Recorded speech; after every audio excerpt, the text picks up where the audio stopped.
Nakikita niyo yun mga mima, ang lakas itong Gududok Turbo Fan na 'to, oh.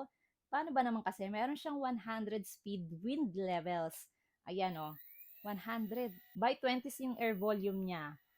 Ito yung 20, 40, 60, 80, 100. Grabe!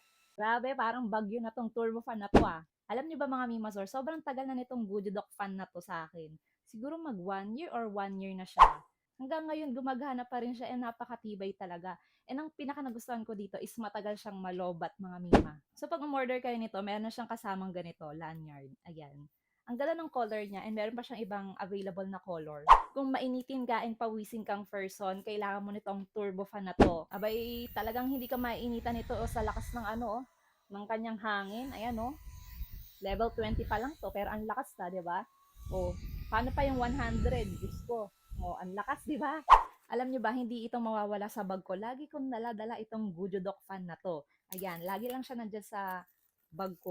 So, dati nasa 1,499 pesos to, pero ngayon nasa 700 plus na siya. Medyo pricey, pero worth the price naman siya kasi talagang ano matagal malobat and matibay siya. Perfect tong gamitin kapag summer and kapag brown out, 'di ba?